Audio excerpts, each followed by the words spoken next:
Breaking news చూస్తున్నారు. AP ప్రభుత్వానికి shock ఇచ్చింది హైకోర్టు. టెట్ డిఎస్సి పరీక్షల మధ్య కనీసం 4 వారాల సమయం ఉండాలని హైకోర్టు తీర్పిచ్చింది. మార్చి 15వ తేదీన వచ్చిన డిఎస్సి అంటే మార్చి 15వ తేదీన ఇచ్చిన డిఎస్సి షెడ్యూల్ను సస్పెండ్ చేసింది హైకోర్టు. టెట్ పరీక్ష ఫలితాలు మార్చి 14న వస్తున్నాయని, మార్చి 15 నుంచి డిఎస్సి పరీక్షలు పెట్టడంపై పలువురు విద్యార్థులు పిటిషన్లు దాఖలు చేశారు. పిటిషన్లపై వాదనలు వినిపించిన జవాజీ శరత్ చంద్ర ఈ అంశానికి సంబంధించి ఆయన వాదన వినిపించారు. ఒక్కరోజు సమయంలో విద్యార్థులు ఎలా ప్రిపేర్ అవుతారని ప్రశ్నించారు శరత్ చంద్ర. గతంలో ఎప్పుడు ఇలాంటి స్కెడ్యూల్ ఇవ్వలేదని వాదన వినిపించారు ఆయన. పిటిషన్ల తరపు న్యాయవాదుల వాదనను పరిగణలోకి తీసుకుంది హైకోర్టు. దీంతో ఏపీ ప్రభుత్వానికి సంబంధించి టెట్ డిఎస్సి పరీక్షల మధ్య కనీసం 4 వారాల సమయం ఉండాలంటూ కూడా హైకోర్టు తీర్పిచ్చింది. ఈ నేపథ్యంలో ఇంకా ఎటువంటి డిస్కషన్స్ జరిగాయి, ఎటువంటి వాదోపవాదన జరిగాయి తెలుసుకునే ప్రయత్నం చేద్దాం. మా ప్రతినిధి రాజేష్ అప్డేట్స్ అందించేందుకు లైవ్లో జాయిన్ అవుతున్నారు. రాజేష్, హైకోర్టులో ఎటువంటి వాదోపవాదన జరిగాయి? హైకోర్టులో చాలా క్లియర్గా వాదనలు అయితే వినిపించారు. కనీసం 4 వారాల సమయం కావాలనేది ప్రధానంగా గత ఎన్నో ఏళ్లుగా వస్తున్న సాంప్రదాయం. టెట్కి డిఎస్సికి మధ్య కనీసం నెల రోజుల సమయం లేకుండా 4 వారాల సమయం లేకోకుండా డిఎస్సి నిర్వహణ అనేది సాధ్యం కాదనేది విద్యార్థి సంఘాలు కానీ కొంతమంది వేసిన పిటిషన్ల నేపథ్యంలో దాని మీద విచారణ జరిగిన సందర్భంగా ఆ పిటిషన్ పైన జవాజీ శరత్ చంద్ర అనే అడ్వకేట్ వాదనలు వినిపించారు. ఈ వాదనతో హైకోర్టు కూడా ఏకీభవించింది. వాస్తవంగా ప్రస్తుతానికి ఇంకా టెట్ పరీక్షలు జరుగుతున్నాయి. రేపటితో టెట్ పరీక్షలు అయితే ముగుస్తాయి. అయితే టెట్ పరీక్షలకు సంబంధించినటువంటి ఫైనల్ రిజల్ట్స్ మార్చి 14వ తేదీన రాబోతున్నాయి. 14వ తేదీన టెట్ రిజల్ట్స్ వస్తే 15వ తేదీ అంటే ఈ నెల మార్చి 15 నుంచి డిఎస్సి ఎగ్జామ్స్ జరగబోతున్నాయి. మార్చి 15 నుంచి 30 వరకు 15 రోజుల పాటు డిఎస్సి ఎగ్జామ్ జరగబోతుంది. అంటే కేవలం 12 గంటల సమయం గ్యాప్ కూడా లేకోకుండా మార్చి 14న టెట్ రిజల్ట్ ఇచ్చిన తర్వాత తెల్లారి 15 నుంచి డిఎస్సి ఎగ్జామ్స్ నిర్వహించడం చాలా రూల్స్కి విరుద్ధం, చట్టానికి విరుద్ధం అంటూ ఇక్కడ హైకోర్టులో పిటిషన్ దాఖలు చేయడం, దాని మీద వాదనలు జరగడం జరిగింది. అయితే ఇప్పుడు హైకోర్టు డిఎస్సి షెడ్యూల్ని సస్పెండ్ చేయడంతో ఇప్పుడు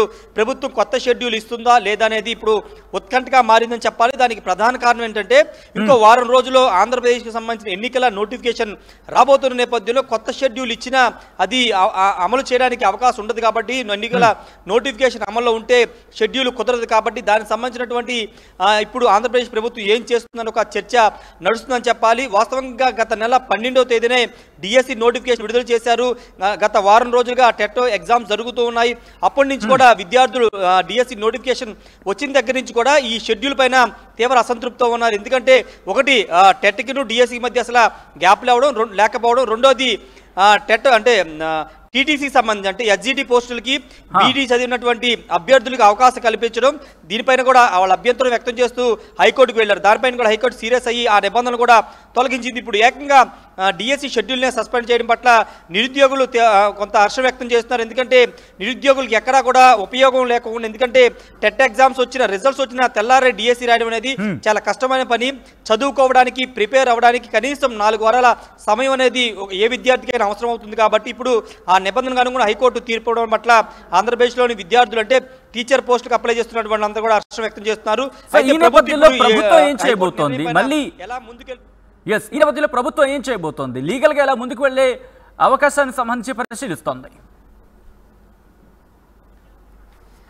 లీగల్గా ప్రభుత్వం అప్రోచ్ అయ్యే అవకాశాలు లేవనే చెప్పాలి. ఎందుకంటే ఇప్పుడున్న టైం అండి చాలా తక్కువ టైం ఉంది. ఎన్నికల నోటిఫికేషన్ వచ్చేలోపే డిఎస్సి ఎగ్జామ్స్ నిర్వహణ అనేది చాలా కష్టమైన పని. ఎందుకంటే ఇప్పుడు ఒకవేళ షెడ్యూల్ మారిస్తే కనుక దానికి అనుగుణంగా డేట్స్ అవి మార్చాల్సి ఉంటుంది. ఎన్నికల సమయం దగ్గర పడుతుంది. కాబట్టి ఇప్పుడు దానికి అనుగుణంగా మారుస్తారా లేదా లేకపోతే ఎన్నికల తర్వాత డిఎస్సి నిర్వహణ చేస్తారనే దానికి సంబంధించిన స్పష్టత ప్రభుత్వం నుండి రావాల్సిన అవసరం ఉంది. ఎందుకంటే టెట్ ఎగ్జామ్స్ రేపటితో అయిపోతాయి. కాబట్టి ఇక డిఎస్సి ఎగ్జామ్స్ని ఎన్నికల తర్వాత కొత్త ప్రభుత్వం కొలువు తీరిన తర్వాత అప్పుడు నిర్వహిస్తామని ఉన్న ప్రభుత్వం ఇప్పుడు చెబుతుందా అనే దానిపైన ఒక స్పష్టత రావాల్సి ఉంది. ఇప్పుడే కోర్టు ఒక జడ్జిమెంట్ ఇచ్చింది. కాబట్టి ఇప్పుడు మంత్రి బొత్స సత్యనారాయణ అధికారులతో కూడా సమావేశమై రాబోయే రోజులు అంటే డిఎస్సి నిర్వహణ ఏ విధంగా ముందుకు వెళ్ళాలని దానిపైన నిర్ణయం తీసుకుని ఒక ప్రకటన విడుదల చేసే అవకాశం ఉంది. మనకంతున్న సమాచారం ప్రకారం డిఎస్సి ఎగ్జామ్స్ మినిమం 15 రోజులు సమయం పడుతుంది. కాబట్టి ఇప్పుడు ఆ సమయం లేదు. కాబట్టి ఎలక్షన్ అయిన తర్వాత డిఎస్సి నిర్వహణ ఉంటుంది. డిఎస్సి నిర్వహణ చేసి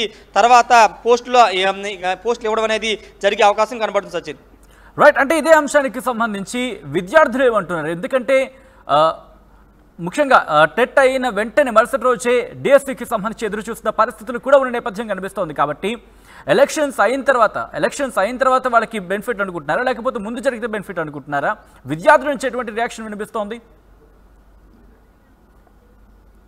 వాస్తవానికి అసలు డిఎస్సి షెడ్యూల్ ఎన్నికల ముందు ఇవ్వడం పట్ల చాలా మంది తీవ్ర స్థాయిలో వ్యతిరేకించారు. ఎందుకంటే హడావిడిగా షెడ్యూల్ ఇచ్చేయడం వల్ల చదువుకున్న ప్రిపేర్ అయిన విద్యార్థులకి చాలా ఇబ్బంది, మధ్యలో అనుకోకుండా ఎన్నికల నోటిఫికేషన్ ఇబ్బందులు ఎదురవుతాయి అనేది మొదట డిఎస్సి నోటిఫికేషన్ ఇచ్చే ముందే విద్యార్థులు ఆగ్రహం వ్యక్తం చేశారు. ఇన్నాళ్ళు ఎదురు చూసి కేవలం ఎన్నికలకు నెల రోజుల ముందు నోటిఫికేషన్ ఇవ్వడం ఏంటని కూడా చాలా విద్యార్థి సంఘాలు కూడా చాలా పెద్ద ఎత్తున ఆందోళన వ్యక్తం చేశాయి. ఈ నేపథ్యంలోనే హైకోర్టుకి ఈ టెట్కి డిఎస్సికి మధ్య గ్యాప్ లేకపోవడం పట్ల హైకోర్టుకి విద్యార్థులు వెళ్ళడం, కొంతమంది ప్రైవేట్ వ్యక్తులు కూడా హైకోర్టు వెళ్ళడం, ఇప్పుడు హైకోర్టు ఆ షెడ్యూల్ని సస్పెండ్ చేయడం పట్ల విద్యార్థులు కొంత హర్షం వ్యక్తం చేస్తున్నారు. ఎందుకంటే డిఎస్సి ప్రిపేర్ అవ్వడానికి కొంత సమయం దొరుకుతుందనే వాళ్ళ ఆలోచన ఉన్నప్పటికీ ఒకవేళ ప్రభుత్వం మారితే కనుక ప్రభుత్వం నెక్స్ట్ ఒకవేళ కొత్త గవర్నమెంట్ వచ్చిన తర్వాత యథావిధిగా షెడ్యూల్ని ఎక్కడైతే ఆగిందో టెట్ ఎగ్జామ్స్ ఎక్కడైతే ఆగాయో అక్కడి నుంచి ప్రాసెస్ కంటిన్యూ చేస్తారా, లేకపోతే మళ్ళీ నోటిఫికేషన్ అంటూ మరోసారి ఏదైనా కాలయాపన చేస్తారని ఒక ఆందోళన విద్యార్థులు అయితే ఖచ్చితంగా ఉందని చెప్పాలి. దానికి అనుగుణంగా ఇప్పుడు ప్రభుత్వం ఎలాంటి నిర్ణయం తీసుకుంటుంది, ఫర్దర్గా ఎక్కడైతే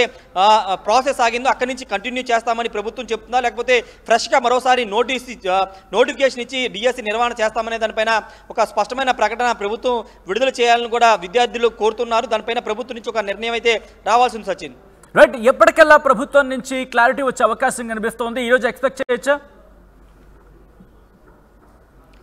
ఈరోజు మంత్రి బొత్సతో విద్యాశాఖ ఉన్నతాధికారులంతా భేటీ అయ్యే అవకాశం ఉంది. భేటీ అయిన తర్వాత ఎలాంటి స్టెప్ తీసుకోవాలి, ఏ విధంగా ముందుకు వెళ్ళాలని దానిపైన నిర్ణయం తీసుకునే అవకాశం ఉంది. ఎందుకంటే బొత్స సత్యనారాయణ ఇప్పటికప్పుడు విద్యాశాఖ అధికారులు ఎప్పటికప్పుడు రివ్యూ నిర్వహిస్తున్నారు టెట్కు సంబంధించి, డిఎస్సి నిర్వహణ సంబంధించి. ఇప్పుడు హైకోర్టు తీర్పు ఇచ్చిన నేపథ్యంలో షెడ్యూల్ని సస్పెండ్ చేసిన నేపథ్యంలో ఆల్రెడీ బొత్స సత్యనారాయణకి సమాచారం వెళ్ళింది, అటు విద్యాశాఖ అధికారులు కూడా సమాచారం వెళ్ళింది. కాబట్టి దీనిపైన ఇప్పటికే ఏం చేయాలని దానిపైన చర్చలు జరుగుతున్నాయి. Sachin, right Rajesh, thanks for update. So మొత్తంగా అయితే మాత్రం టెట్ డిఎస్సి పరీక్షల మధ్య కనీసం 4 వారాల సమయం ఉండాలని చెప్పి ఏపీ హైకోర్టు తీర్పిచ్చింది. మార్చి 15వ తేదీన ఇచ్చిన డిఎస్సి స్కెడ్యూల్ను సస్పెండ్ చేసింది హైకోర్టు. టెట్ పరీక్ష ఫలితాలు మార్చి 14న వస్తున్నాయని, మార్చి 15 నుంచి డిఎస్సి పరీక్షలు పెట్టడంపై పలువురు విద్యార్థులు పిటిషన్లు దాఖలు చేశారు. పిటిషన్లపై వాదనను వినిపించారు జవాజీ శరత్ చంద్ర.